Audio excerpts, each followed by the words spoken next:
वसंत, कक्षा 6, पाठ 8, झांसी की रानी, भाग 1। उद्देश्य। इस पाठ का उद्देश्य स्वाधीनता संग्राम में वीरांगनाओं के योगदान से अवगत कराना। शब्दकोश। शब्द है पुलकित, खुश। भाववाचक संज्ञा, आज मैंने उसे अपने आभूषण पहनकर मुस्कुराते देखा तो मेरी आत्मा पुलकित हो उठी। सुभट, वीर योद्धा। विशेषण, बिज्जल एक सुभट और कुशल तथा समर्थ प्रशासक थे।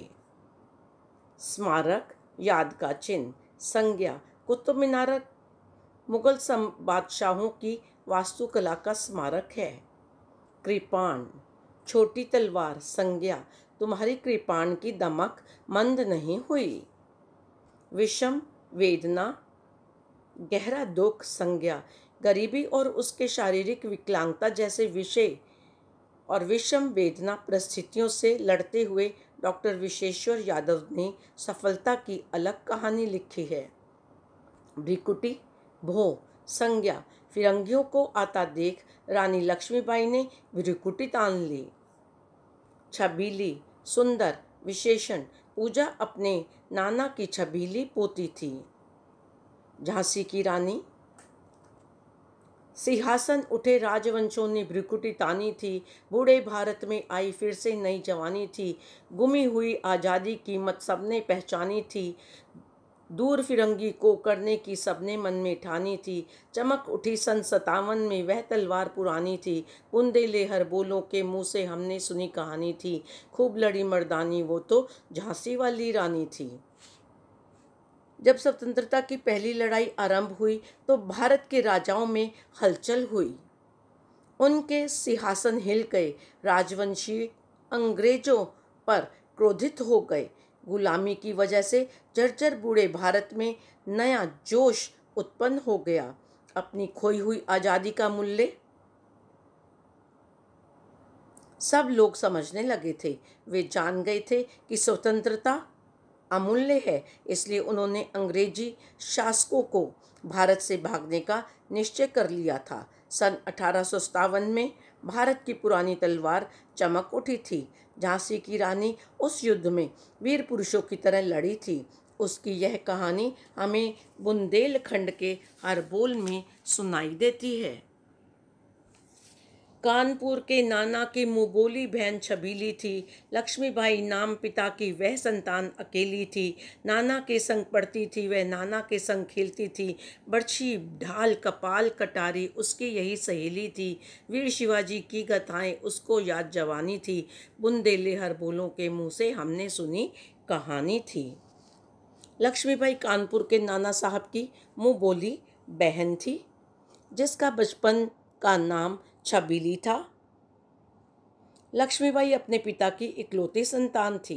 वह बचपन से ही नाना के साथ पढ़ती थी और उन्हीं के साथ खेला करती थी। उसे हथियार बहुत पसंद थे, इसलिए बर्छी, ढाल, कृपाण या कटार को वह अपनी सहेली समझती थी। उसे बचपन में शिवाजी की वीर गाथाएं और कहानियां याद थीं।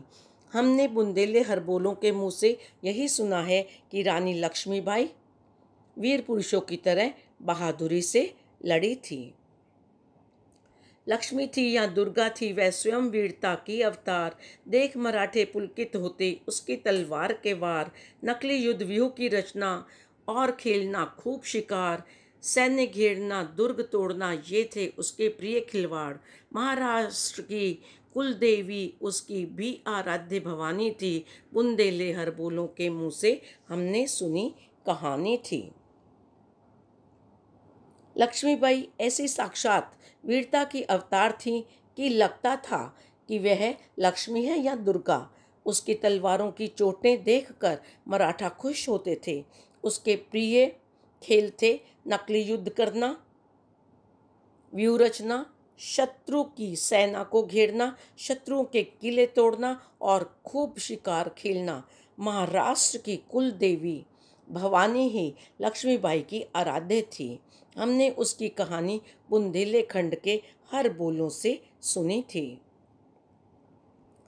कोई वीरता की वैभव के साथ सगाई झांसी में, ब्याह हुआ रानी वन आई लक्ष्मीबाई झांसी में, राजमहल में बजी बधाई, खुशियां छाई झांसी में, सुबट बुंदेलों की बिरुदावली सी वह आई झांसी में, चित्रा ने अर्जुन को पाया शिव से मिली भवानी थी, बुंदेले हर बोलों के मुंह से हमने यही सुनी कहानी थी।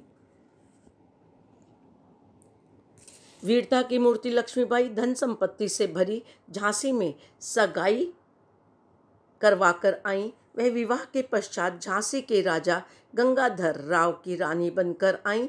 उनके विवाह के मौके पर झांसी के राजमहल में बधाइयां बटी और खुशियां छा गईं। रानी बुंदेलखंड के वीरों की यशो गाथा की तरह झांसी आईं। लगा जैसे कि चित्रा को वीर अर्जुन मिल गया या शिव से भवानी मिली हो, अर्थात गंगाधर राव और लक्ष्मीबाई की जोड़ी अर्जुन और चित्रा या शिव और भवानी की तरह थी। हमने बुंदेलखंड के वीरों के मुंह से यही कहानी सुनी थी। धन्यवाद बच्चों, आशा है आपको इसकी व्याख्या समझ आई होगी।